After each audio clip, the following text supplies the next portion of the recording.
This is a video introduction to the PFAS library. The purpose of this video is to provide an overview of the PFAS library and how it is to be used.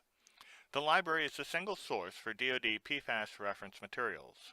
If you would like to become an authorized user of the PFAS library, please request access through one of the mechanisms provided at the end of this presentation. PFAS library users are encouraged to add additional materials to the PFAS library to suit their individual needs. The PFAS library is a collection of poly and perfluoroalkyl substance materials relevant to Department of Defense activities and interests. Currently, there are nearly 1,200 material records, comprised of the works of more than 3,000 authors and co-authors, and including materials from nearly 300 unique sources. These materials include peer-reviewed publications on the topics of toxicology, health effects, epidemiology, methods of sampling and analysis, remedial technology, and physical chemical parameters. Government documents in the library include those relating to guidance, regulation, and mil-specs, and there are a number of PowerPoint presentations on PFAS. The PFAS library was developed and deployed on the Noblest-managed Intel-Link SharePoint platform for DoD's exclusive use. The PFAS library is intended to include all relevant PFAS materials. These materials can be searched for keywords or filtered. The searchable materials in the library include bibliographic references, abstracts, and all uploaded documents. The library is managed by the Navy and Marine Corps Public Health Center and Noblest. Reference materials are managed with respect to applicable copyright law. Library access is limited to authorized users. Authorized users can add appropriate reference materials to the PFAS library. The PFAS library, again, is designed to be the one location for all DoD-relevant PFAS reference materials. To find the PFAS library, you need to go to the Intel-Link SharePoint drive. Find the PFAS library in the menu on the left and click it to select.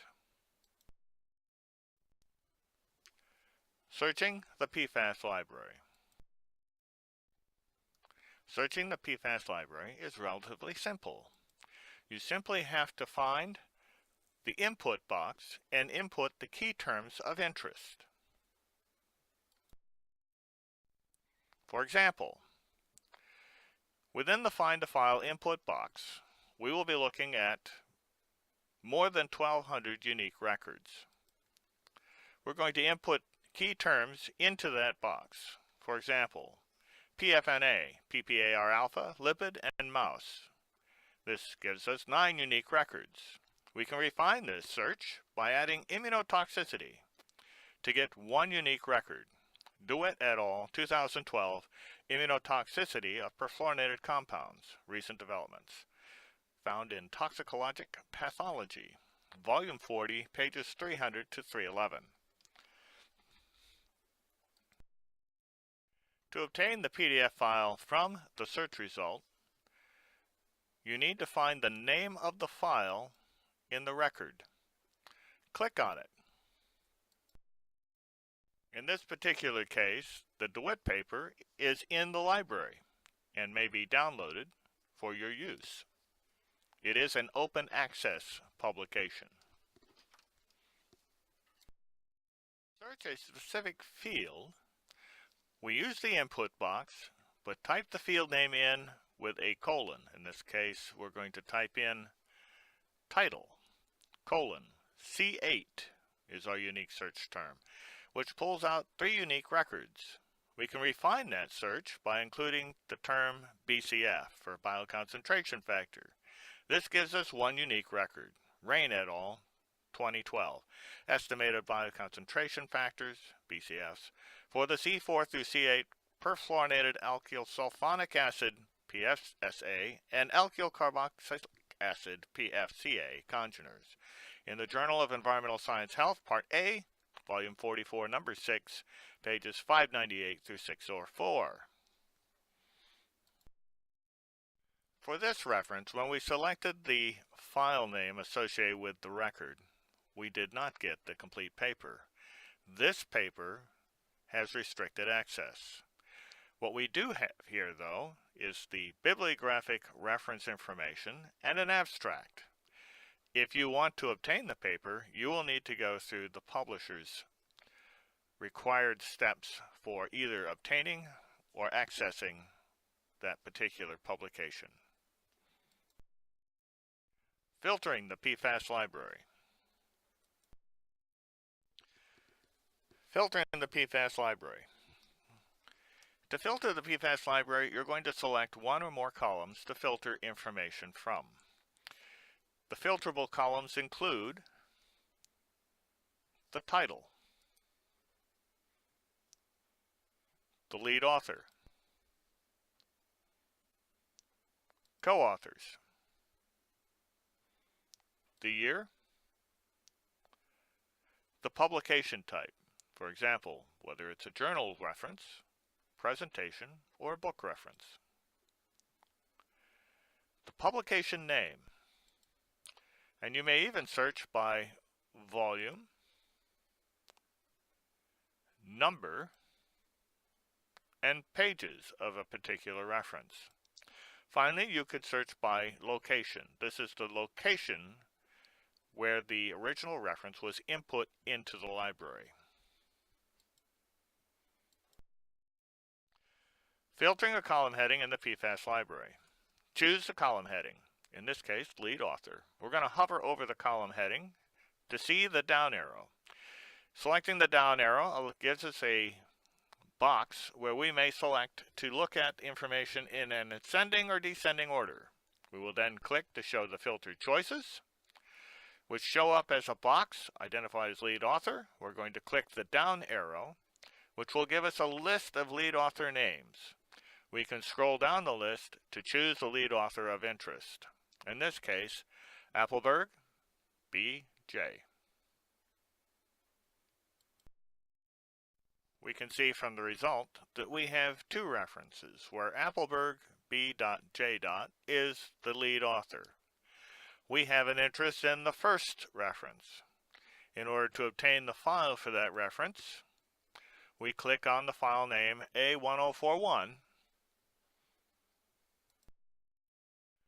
Clicking on the file name gives us the associated PDF file. In this case, it's the full publication by Appelberg et al.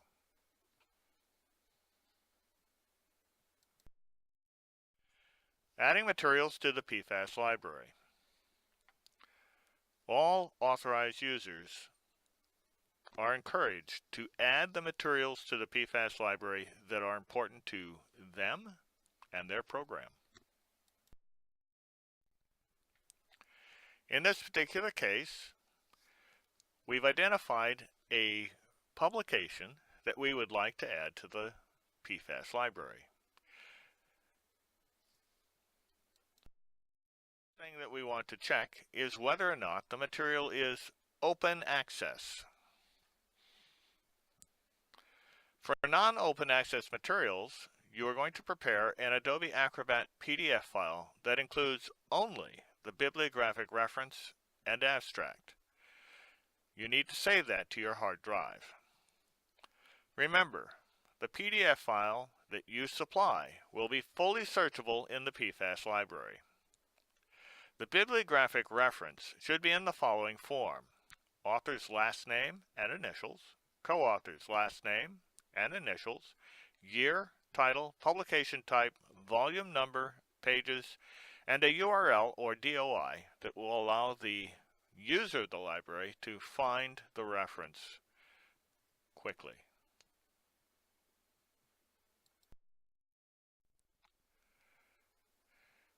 Once you've identified that the material is open access, you may download the complete reference material.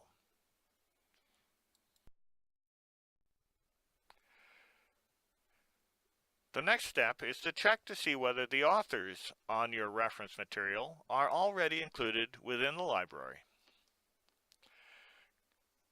Check the menu to your left and press PFAS Author.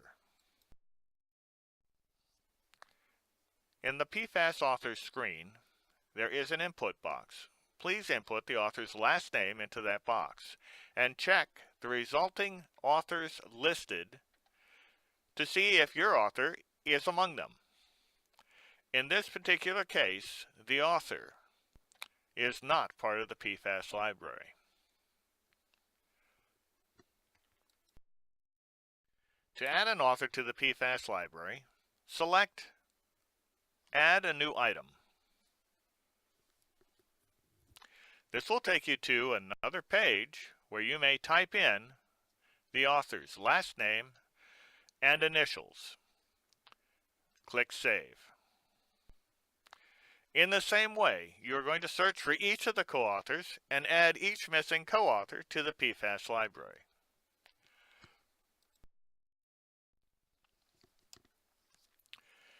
Now you need to check the PFAS library for the publication name. This publication is Water Science and Engineering. We go back to the PFAS library homepage and we choose PFAS publication name. A list of PFAS publication names will appear.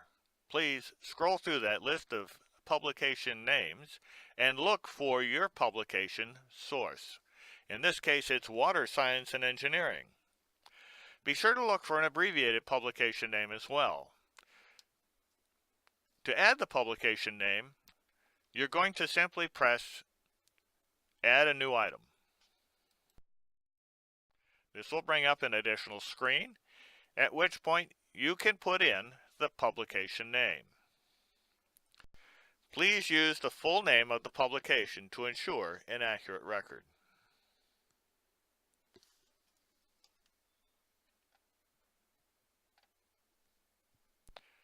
When you're done, press Save.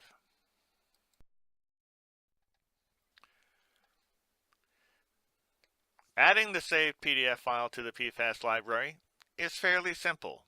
You're going to find the file location on your hard drive, where we've named this particular file Liu et al. 2015, and you're going to drag and drop that file into the PFAS library. It is that simple.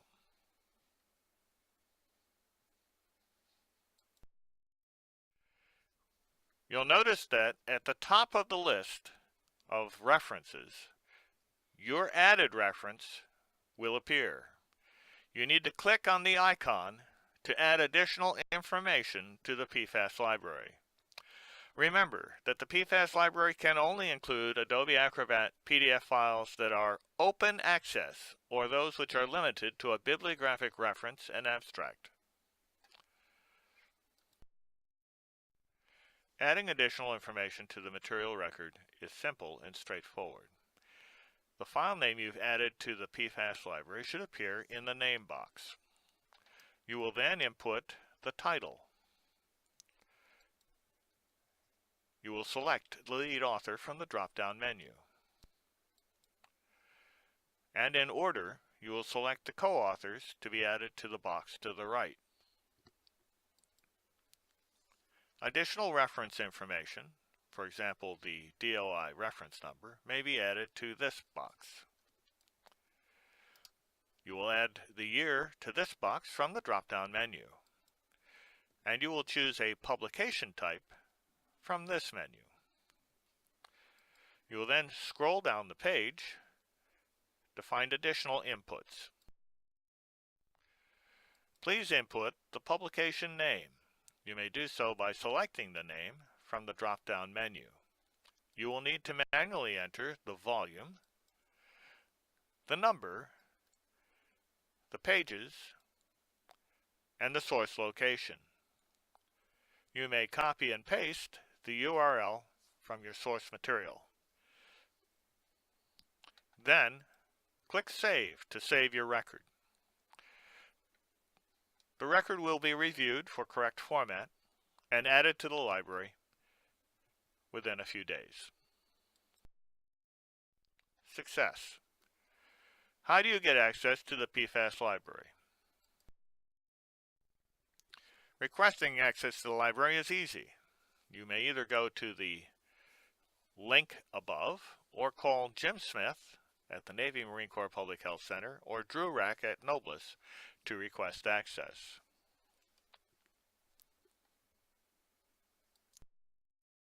Thank you.